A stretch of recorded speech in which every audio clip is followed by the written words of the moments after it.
In this video, we're going to look at the first Intigriti challenge of 2025, which was created by Godson. I'm not going to go through the rules and stuff. I think you all know this pretty well by now. Let's just take a look at the challenge. And we have a text box asks us for the name. I'm just going to put in here crypto and hit enter. And it says welcome crypto. You can see at the top here we've got a text parameter with the value crypto. And that's basically it. Let's just open up the dev tools and have a look at the code. I think it's probably better to take this over to a code editor. So I've already done that. I've basically taken out anything that's not relevant, which is the animation related stuff. So generate falling particles. And if we go over to the source code now, this is all the stuff that's relevant to the challenge.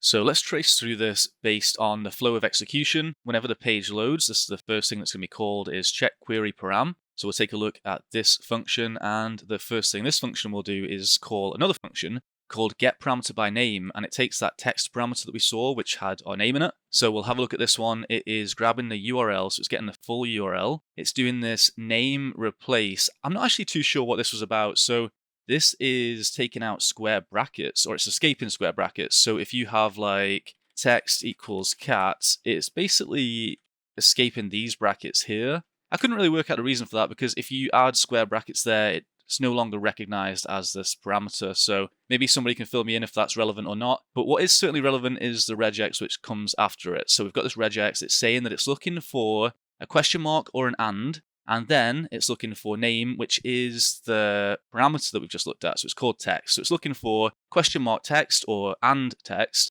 And then it's looking for an equal sign. And then it's looking for any characters until it reaches an and or a hash or the end of the string. So it'll basically grab the value of the query. So what do we have here in total? We've got the parameter name. We've got actually the question mark or the and. We've got the parameter name. We've got the equals, and then we've got the parameter value. That's what's being extracted. And then the regex is executed. It's going to return 3 values, but it's only actually using the results 2. This is basically the matches. So you can see it's doing multiple matches here.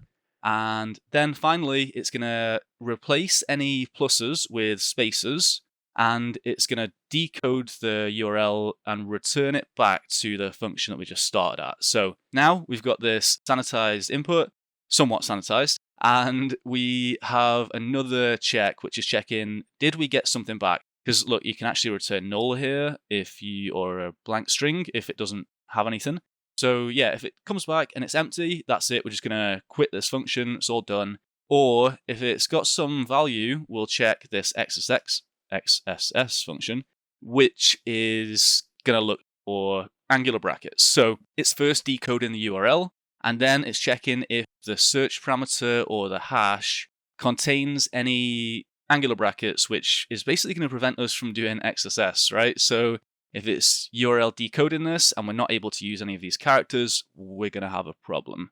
Let's see what happens after that. So providing these checks come back okay, so we haven't got any dangerous XSS in there and text isn't empty, it's then going to do a couple of things, but really the important thing is it's going to set inner HTML to the input that we have provided. So this is our dangerous sync where we can get an XSS if we can get the payload in there properly. And that is almost it. The only other thing to mention is we have this redirect to text event. So actually, whenever we submit the form, I don't have it here. Let me go. All right, so there is a form in here, and you'll see that the default action has been overridden. It's actually going to call this function redirect to text, and that is going to grab the text from the input box, which has just been inserted from here, and then it's going to URL encode it, and it's going to redirect to the current location with our text parameter at the end.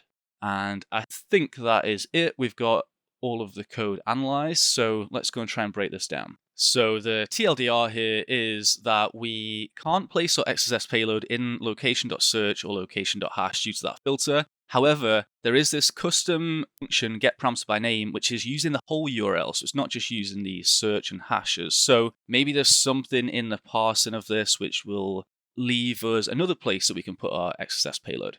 But first, let's just go back to the site. While I was trying to go through this, I found that it was a little bit easier just to run some of the commands that you see in the JavaScript. So if we put in here like text equals cat, and we can go and get an idea, all right, window.location window.search, and you can see that this has our search query in it. So as soon as we put an XSS payload in here, it's going to be detected by that XSS function. However, we saw that the custom function will extract queries that begin with a question mark or an and. So what if we were to change this to and? Well, we meet this condition, so window.location.search is empty, but we've now got a 404 because this isn't valid. If we were to try and put in here like a question mark and then just some random thing like cat equals lol, and then we have the and text equals cat, now it's going to come back, it's working, but the problem is now we have populated the search because we started off with this question mark. It's all going to be checked. And this is where path traversal comes in. So if we can find some way to provide our payload in the path of the URL, but then apply some traversal so that the URL resolves the same endpoint, it might work for us. And just to give an example of this, let us change this. Let me do /and we'll do text equals cat. And if we try put in here like /././ and hit enter, it goes back to the main page, but it does lose the URL. Let's go back to the page we were just on. In fact, what I'm going to do is just change this from a / to a %2f, the URL encoded /, and let's do that again. This time, it's taken us back again, but this time it's actually kept our URL in the address bar, which means we can do the same thing again and see that, okay, it came back. There is nothing in the search parameter, which is good. It's not going to trigger that XSS. It's not going to trigger the XSS check.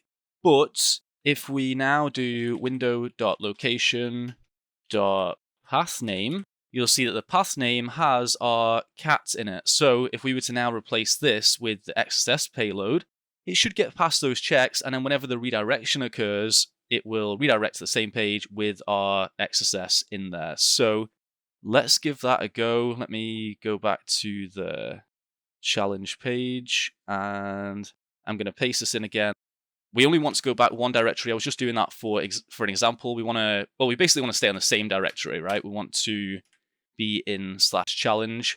So we want to put in our XSS payload. We also want to URL encode this. I'm just going to take a copy of what I have in my notes, which is just a standard image source with an invalid source, which will then trigger the alert. So, all right, paste this in here. Let's see, does this all look good? We've got challenge, and then we have the /, and then we're doing and so that we don't have the search parameter in there. We have the text set to our XSS payload, and at the end we have the /.., which is going to go back a directory. Let's hit enter, and you'll see that it pops up. We've got this get request to the invalid image source, but most importantly, we have this alert pop up with document.domain in it. And that is how we solve the challenge. Note that this was made possible by the fact that the backend server URL decodes the path before routing to it. So if you basically put in here some %2f, the backend is going to replace that with a / before it redirects to it. Actually, the creator originally wanted me to host this on GitHub Pages because it has this behavior by default, but we hosted it ourselves, so it just meant that we had to just recreate the same behavior in the Nginx config. But it is observable by the fact that if you actually do the %2f in the browser and see what happens with the network, it will URL decode those slashes. Another thing to mention, quite a lot of people got confused with the fact that this brings up an alert. So it's like, it's not an actual alert like you've executed JavaScript, but a lot of people kind of saw this as like, oh, I've popped the alert and submitted it as is. And I think that happened like 5 or 6 people, maybe more. But yeah, anyway. I hope you've enjoyed this video. If you have any questions or comments, as ever, leave them down below.